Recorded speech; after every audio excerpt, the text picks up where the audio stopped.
मुझे मारपीट से ज्यादा मुझे अपनी इज्जत खराब होने का दर्द है। जो इज्जत मैंने 10 साल में कमाई, 1 मिनट में इन एडी वालों ने, धूर्त अफसरों ने, भ्रष्टाचार अफसरों ने, बेईमान अफसरों ने, रिश्वतखोर अफसरों ने, इन्होंने मेरी सारी इज्जत अपने पैसों के चक्कर में, अपने बेईमानी के चक्कर में मेरी सारी इज्जत खराब कर दी। देखिए मेरे बच्चों का सारा सामान, हमारा टॉयलेट, किचन सब मलबे में दबा पड़ा है।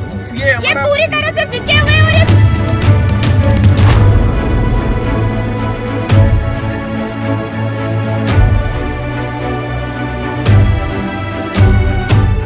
और अजमेर की पंचशील क्षेत्र में बुलडोजर एक्शन विवादों में घिर गया है। अतिक्रमण हटाने की कार्रवाई के बाद में अजमेर विकास प्राधिकरण यानी कि एडीए और पुलिस के खिलाफ आरोप लगाए गए हैं। इस कार्रवाई के खिलाफ डॉक्टर कुलदीप शर्मा ने आपत्ति जाहिर की है और उन्होंने कहा कि उनके 2 नाबालिग बच्चे घर में पढ़ रहे थे और एडी अधिकारियों ने उन्हें घर से बाहर निकाल दिया। इसके बाद जेसीबी से उनके घर को ध्वस्त कर दिया। यह मामला शहर के पंचशील क्षेत्र में उपखंड संख्या 157 से जुड़ा है। यह विवाद तब शुरू हुआ जब 4 साल पहले नितिन दरगढ़ ने नीलामी में 487 वर्ग मीटर का भूखंड खरीदा। इस प्लॉट पर बने घर में फिलहाल उनके रिश्तेदार डॉक्टर कुलदीप शर्मा रह रहे हैं। इस जमीन का सौदा 2 नवंबर 2021 को हुआ, लेकिन गलती से 90 वर्ग मीटर अतिरिक्त भूमि दे दी गई। जब उन्होंने भवन निर्माण की अनुमति देने के लिए आवेदन किया तो अजमेर विकास प्राधिकरण को इस गलती का पता चला और अनुमति देने से इनकार कर दिया। इसके बाद 14 फरवरी 2025 को भूखंड A56 पर बिना स्वीकृति वाले निर्माण करने पर प्राधिकरण ने दरगढ़ को नोटिस जारी किया। 14 मार्च को जवाब में दरगढ़ ने कहा कि उन्होंने नियमों के तहत ही निर्माण किया है। इस पर प्राधिकरण संतुष्ट नहीं हुआ और 17 मार्च को अतिक्रमण हटाने का आदेश दिया और इसी के तहत गुरुवार को एडीए की टीम कार्रवाई के लिए पहुंची थी। डॉक्टर कुलदीप शर्मा ने आरोप लगाया कि बिना नोटिस दिए मकान गिराया गया। उनका कहना है कि जब जेसीबी से घर तोड़ा जा रहा था तब उनके बच्चे घर में मौजूद थे और उन्हें जबरदस्ती बाहर निकाला गया। उन्होंने अधिकारियों के खिलाफ मारपीट का भी आरोप लगाया है। तो वहीं इस कार्रवाई में समर्थन में राजस्थान ब्राह्मण महासभा भी आई है। महासभा ने कलेक्ट्रेट पर प्रदर्शन किया और दोषी अधिकारियों को निलंबित करने की मांग की। महासभा के अध्यक्ष पंडित सुदामा शर्मा ने कहा कि यह प्रशासनिक अराजकता का उदाहरण है। इस पूरे मामले पर क्या कुछ कहा अधिकारियों ने? मेरे 2 नाबालिग बच्चे घर पे बैठे थे, पढ़ रहे थे। एडी की टीम ने बिना नोटिस दिए हमारे घर को तोड़ने के लिए आ गई। मैं जब बात करने गया संबंधित अधिकारी कौन है वहां पर, तो संबंधित अधिकारी साइड में छुपा हुआ था और 20 पुलिस वालों ने मिलकर मुझे मारपीट शुरू कर दी।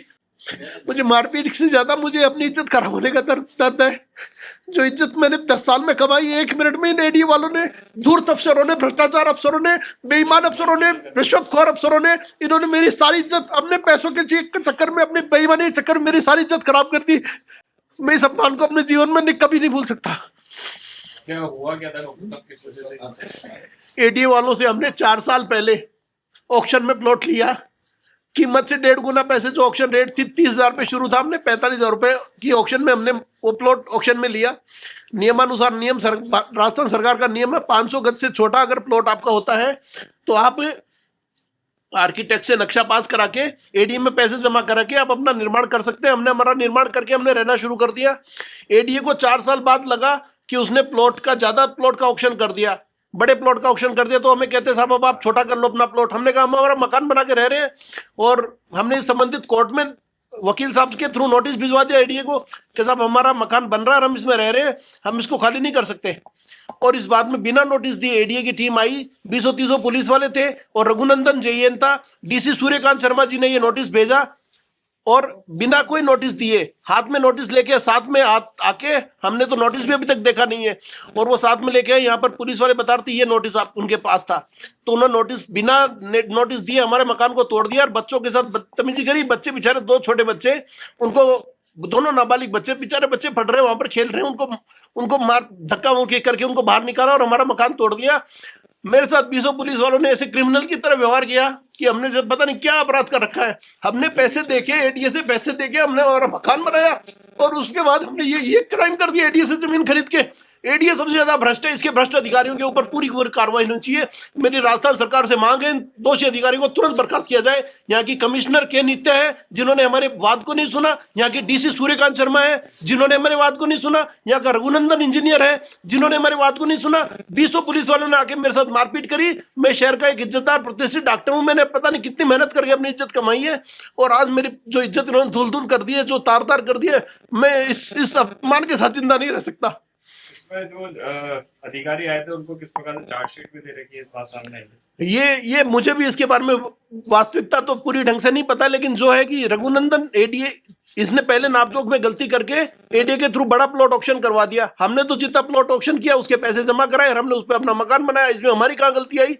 इसके पहले भी किसी न्यूज़पेपर ने इसके बारे में खबर छापी कि एडीए की घालमेल क्या चल रही है और बेचारा खरीदार भुगत रहा है, और एडीए ने जानबूझ के कोई न कोई या तो भ्रष्टाचारी में किसी और दूसरे आदमी से पैसे खा के या फिर अपने पर्सनल बदला लेने के लिए, क्योंकि कुछ पुलिस वालों ने मास्क लगा हुआ था, तो कोई न कोई रंजिश के तहत मेरे साथ मारपीट की गई है। मैं बड़ा दुखी हूँ इस बात से लेके।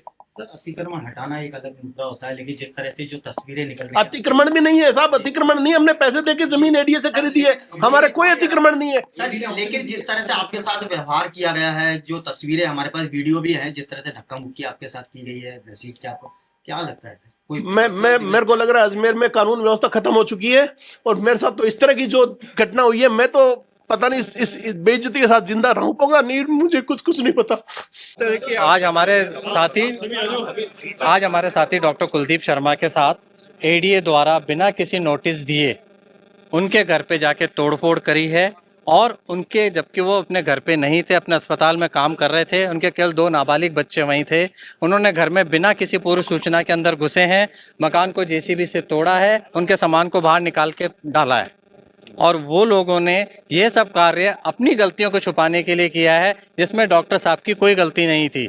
और उनके साथ फिर जब डॉक्टर साहब ने उनको आके मना किया कि ऐसा क्यों किया, तो उनके साथ फिजिकली मारपीट करी गई, उनके कपड़े फाड़े गए, उनके ऊपर फिजिकली चोट पहुंचाई गई, तथा उनकी मिसेज के साथ मैन हैंडलिंग करी गई, उनके मिसेज को छेड़ा गया, जो कि खुद भी एक गवर्नमेंट डॉक्टर है, गवर्नमेंट में प्रोफेसर है मेडिकल कॉलेज अजमेर में। तो उन सब के विरोध में हम लोग सब ये कर रहे हैं, और अभी हमारी एडीएम साहब से मीटिंग है, उसके बाद बाकी के बताएंगे आगे क्या था। हमने एडीएम साहब को अपनी सारी जो हमारे साथ इतना दुर्व्यवहार हुआ डॉक्टर साहब के साथ, वो सबको हमने एडीएम साहब को बता दिया है, और हमारी मांग है कि जिस जेईएन ने ये काम किया वो सस्पेंड होना चाहिए, और जिन जो साथ में जो टीम थी वो सस्पेंड होनी चाहिए, और जिसने आदेश दिया, जिसके आदेश के कारण हुआ है, उसको 100% सस्पेंड होना चाहिए। और जब तक ये नहीं होगा तब तक अजमेर की पूरा मेडिकल सिस्टम कोलैप्स रहेगा।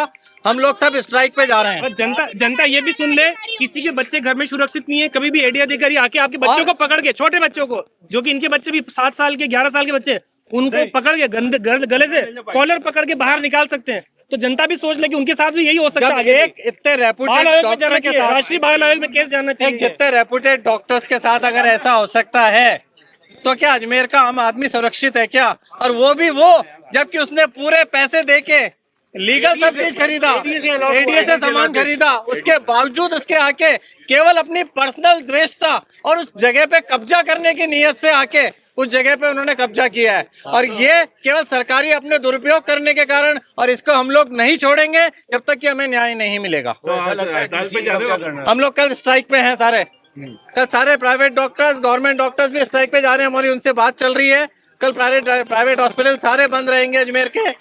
जिला कलेक्टर महोदय के निर्देश पर 3:15 बजे के आसपास में आए, मैं देखता हूँ की भीड़ है, और इस मीटिंग हॉल में जहाँ बैठे हैं, यहाँ आकर जानकारी प्राप्त करने के बाद डीसी एडीए सूर्यप्रसाद जी से और जो डॉक्टर हैं की पत्नी से जानकारी प्राप्त की गई क्या घटना हुई। तो जो खुद डॉक्टर साहब भी आ चुके थे, उन्होंने भी अपनी बारे में जानकारी दी कि किस प्रकार से अभी निर्दोष है, और उनकी कुछ मांगे हैं जिसके बारे में जिला कलेक्टर महोदय ने नोटिस किया, और डॉक्टर साहब को ये रिक्वेस्ट की है कि एक बार वो जाके जिला कलेक्टर महोदय के सामने अपनी बात रखें।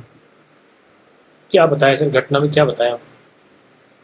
घटना तो इस प्रकार से है कि एडीए ने सेट बेट उल्लंघन के मामले में इनको नोटिस दिया गया और एडीए की एक जो टीम है, रेगुलर टीम होती है, अतिक्रमण हटाने वाला जो दस्ता होता है, वो मौके पे गया था और उसके द्वारा कार्रवाई की गई।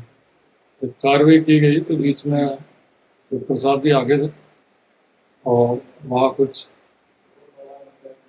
अप्रिय घटनाएं हुई, इतना सा इसके अंदर कहा जा सकता। ठीक ठीक सर, एडीए की तरफ से क्या एफआईआर दर्ज कराई गई है? अभी तक तो शायद अभी एफआईआर दर्ज नहीं किया, एडीए के द्वारा नहीं की। समझाइए। जो मेन रोड है ना, पंचशील का चाणक्य पार्क का मेन रोड, देखिए मेरे बच्चों का सारा सामान, हमारा टॉयलेट, किचन सब मलबे में दबा पड़ा है। हम और इसके सामान भी जिम्मेदार नहीं निकाल अधिकारी पाए। हैं ये एडीए के सूर्यकांत जी जो डीसी हैं, और रघुनंदन सिंह चौहान, इनसे बार-बार हम मिले कि साहब ये ये हमारा पूरी तरह से बिके हुए हैं और ये साफ